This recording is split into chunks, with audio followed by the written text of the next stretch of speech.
Hi guys, నా పేరు Lokesh. Welcome to cricket ముచ్చట్లు. సో ఐపీఎల్ అయితే స్టార్ట్ అవబోతుంది. సో ఐపీఎల్లో ప్రతి టీం క్యాప్టెన్కి శాలరీ ఎంత, వైస్ క్యాప్టెన్ శాలరీ ఎంత, అసలు క్యాప్టెన్ పర్ఫార్మెన్స్ ఎట్లుంది, రేటింగ్ ఏంటి, అన్నిటి గురించి కూడా మనం మాట్లాడుకుందాం అనమాట. వీడియో చూస్తే మొత్తం మీకే అర్థమైపోద్ది. ముందుగా రేటింగ్ గురించి మనం మాట్లాడుకుందాం, వాళ్ళ శాలరీస్ గురించి మాట్లాడుకుందాం, అసలు వైస్ క్యాప్టెన్ ఎవరు, క్యాప్టెన్ ఎవరు, ప్రతి దాని గురించి కూడా మనం మాట్లాడుకుందాం. Let's start the video. So ముందుగా ఢిల్లీ టీం నుంచి అయితే స్టార్ట్ చేద్దాం. సో ఢిల్లీ టీం కనుక చూసుకున్నట్టయితే రిషబ్ పంత్ క్యాప్టెన్ ఉన్నాడు, డేవిడ్ వార్నర్ వైస్ క్యాప్టెన్ ఉన్నాడు. సో రిషబ్ పంత్కి 16 crores అనమాట శాలరీ. సో డేవిడ్ వార్నర్కి 6.25 crores శాలరీ ఉంది. సో రిషబ్ పంత్ క్యాప్టెన్సీ కనుక చూసుకున్నట్టయితే అవుట్ ఆఫ్ 10 నేనైతే రిషబ్ పంత్కి ఇచ్చే రేటింగ్ 6 అనమాట. సో మీరు ఎంత రేటింగ్ ఇస్తారు కింద కమెంట్ చేసేయండి. సో తర్వాత ఢిల్లీ తర్వాత మనం ముంబై ఇండియన్స్ టీం గురించి మాట్లాడుకుందాం.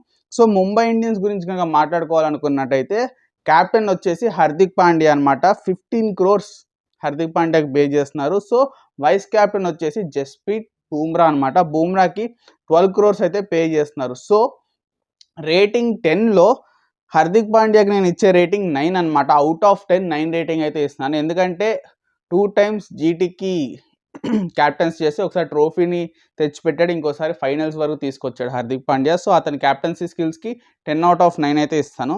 So next Lucknow super Giants గురించి మాట్లాడుకుందాం. సో కేఎల్ రాహుల్ అయితే క్యాప్టెన్ అనమాట. 17 crores అయితే శాలరీ ఉంది కేఎల్ రాహుల్కి.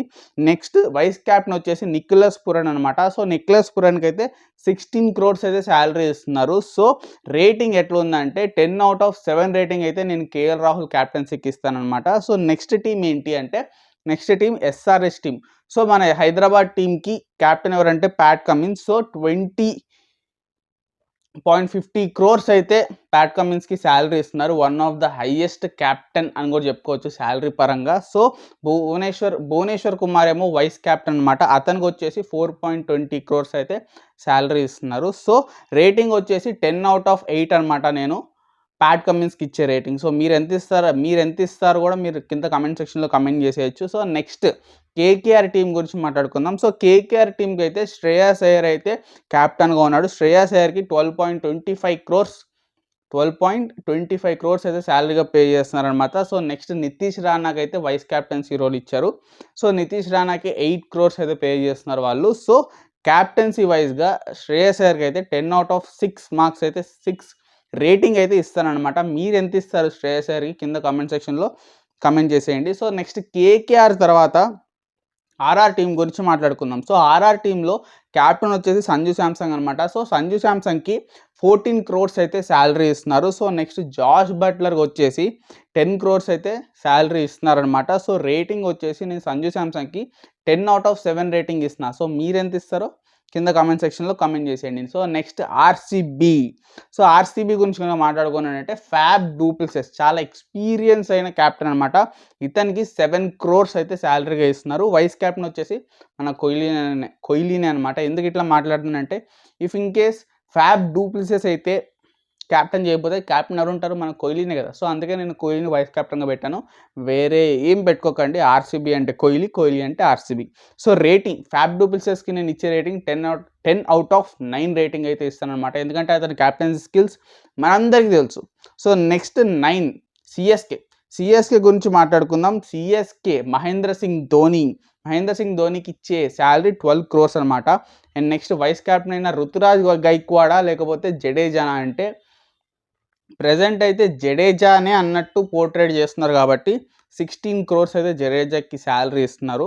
సో రేటింగ్ వచ్చేసి ధోనికి రేటింగ్ ఇచ్చేంత లేదు మనకి. సో అందుకే 10 out of 10. ధోని అంటే ధోనియే 10 out of 10 రేటింగ్ అంతే. క్యాప్టెన్సీ రేటింగ్లో ధోనిని అసలు తక్కువ చేసే పనే లేదు. So next Punjab last and final team Punjab అనమాట. సో శిఖర్ ధవన్కి 8.25 crores ఇస్తున్నారు యాజ్ ఏ క్యాప్టెన్గా. సో నెక్స్ట్ శామ్ కరణ్కి 18.50 crores ఇస్తున్నారు యాజ్ ఏ వైస్ క్యాప్టెన్గా. సో రేటింగ్ చూసుకున్నట్టయితే నాకు శిఖర్ ధవన్ది అంత సూపర్ ఏమీ అనిపించలేదు. 10 out of 5 కూడా చెప్పుకోవచ్చు శిఖర్ ధవన్కి. సో ఇది నా రేటింగ్ వచ్చేసి, ఇది నా శాలరీ, ఇది ఈచ్ టీం యొక్క వైస్ క్యాప్టెన్. సో మీరేమనుకుంటున్నారు, మీ రేటింగ్ ఏంటో నాకు కింద కమెంట్ సెక్షన్లో కమెంట్ చేశానంటే శిఖర్ ధవన్కి మీరు ఎంత రేటింగ్ ఇస్తారు, సంజు శాంసంగ్కి, ధోనికి, హార్దిక్ పాండ్యాకి, ఫ్యాబ్ డూప్లెసిస్కి మీరెంత రేటింగ్ ఇస్తున్నారు? ప్యాట్ కమిన్స్కి, వీళ్ళందరికీ మీరెంత రేటింగ్ ఇద్దాం అనుకుంటున్నారు? నా రేటింగ్తో మీరు సాటిస్ఫైయా కాదా? కింద మీరు కామెంట్ సెక్షన్లో కామెంట్ చేసేయండి అనమాట.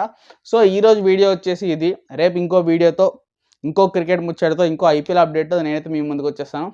Thank you for watching. జై హింద్.